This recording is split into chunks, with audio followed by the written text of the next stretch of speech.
Hi, I am James Kotecki. You're in the C-Space studio here at CES 2020. With us is Sara Slane, the founder of Slane Advisory. Welcome to the studio. Thanks for having me. So your background and your profession is sports betting, so that's what we're going to talk about. In fact, you just did a panel about that. Tell me about your panel, The Future of Sports Betting. What an apt name for a panel. What were the takeaways from that? I think the takeaways were, what is sports betting going to look like in 10 years from now? And I think, clearly innovation, research, development, it's going to be a completely different environment than what we're used to. I think people are traditionally used to going to sports books, looking at a big board, placing their bets, and we've really now shifted to a whole mobile experience, which again, I think allows for a lot of innovation in this space, a lot of fresh blood, a lot of fresh eyes that are going to take a look at the opportunities now to be a part of an emerging market.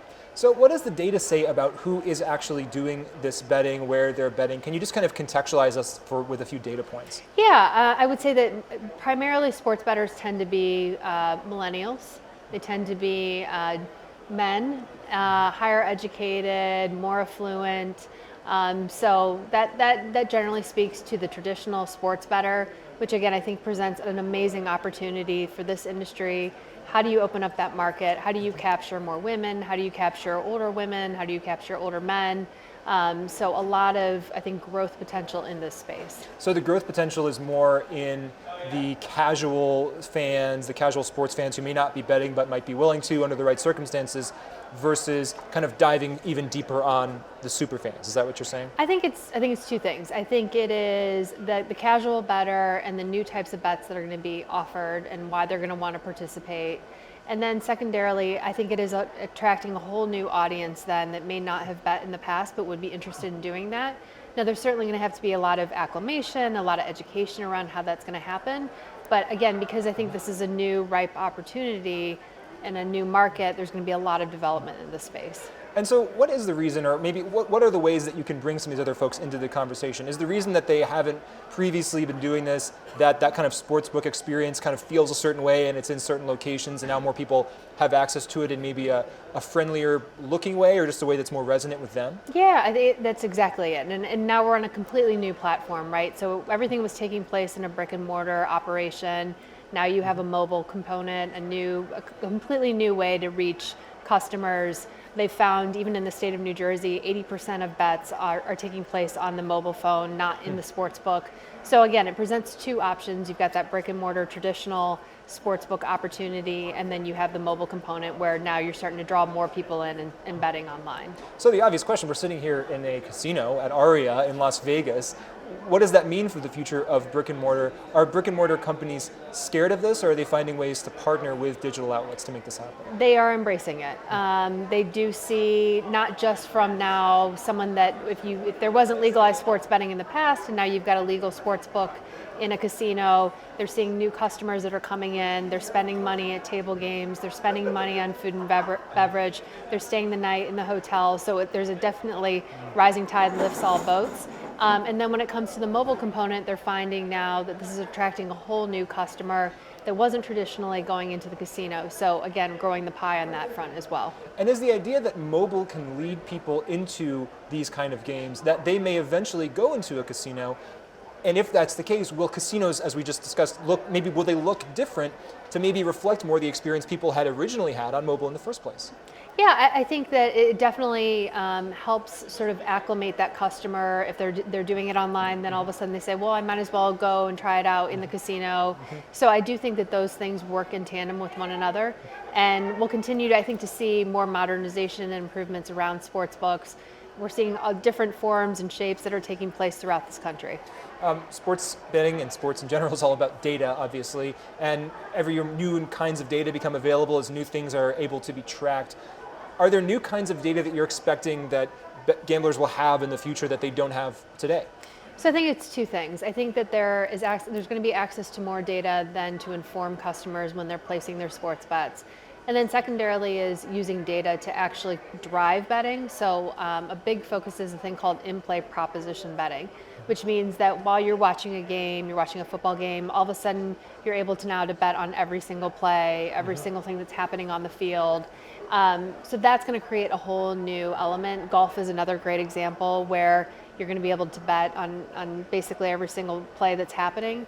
And again, I think it feeds really well then for the sports and the media companies as they look now to draw people in for longer periods of time. As you know, the attention span has shrunk. People are not consuming as much TV, and this is definitely a way that I think that will help.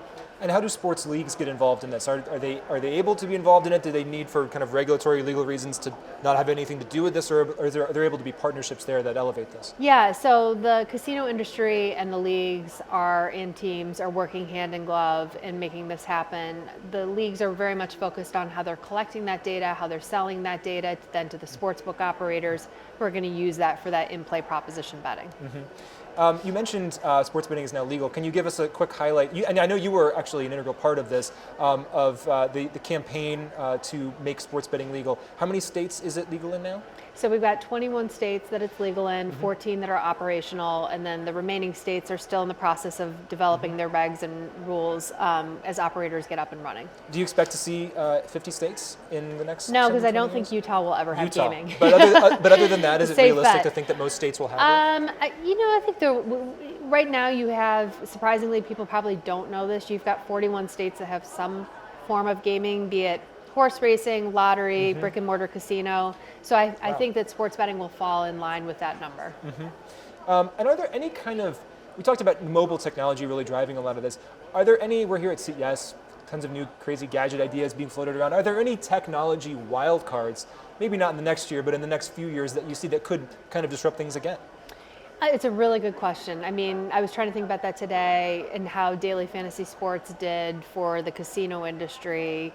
You know, is there something that's going to come in and disrupt this? And I think when you have companies, behemoths like Facebook and Yahoo Sports now that are getting involved, and the media companies and driving content around betting, I think there's going to be a lot of interesting things that happen. I don't know, what disrupting. It's a very highly regulated space, which makes it incredibly difficult then for some of those innovative things to happen. But who knows what could happen? And we're here at C-Space, which is a lot of media and marketing professionals. Are there things that media and marketing executives need to know where I might be able to run an ad in the moment that someone is placing a bet, maybe they're in a certain mindset and I want to run an ad there, or I want to create media around these kind of engagements people are having? Is there low-hanging fruit there that you see people should be taking advantage of? Yeah, I mean, I think if you look at just the way that Barstool even is a good example of how they wrap a lot of their content around betting, and not in traditionally even how we think about sports betting, but based off the personalities and everything else. So I think that sort of integration, you're going to see more of that, and it'll be very subtle and it won't be directly in your face on sports betting necessarily. Last question, it is 2020, fill in the blank. 2020 is the year to stop blank and start blank. Oh my, to stop eating junk food? Perfect. Drink more water. There yes, we go. Drink more water. And we will be drinking Place more water. more bets. And here, yes, exactly. Place more bets, drink more water. Here in Las Vegas, a good place to do both. That's right. So Sara Slane, founder of Slane Advisory, thank you so much Thank you. for Thanks being for here. having me. Thank you. And thank you for being here. I'm James Kotecki, the host of the C-Space studio here at CES 2020. I'm talking to marketing and media professionals for the next 3 days, streaming it all live. Keep it right here because more great conversations are just ahead.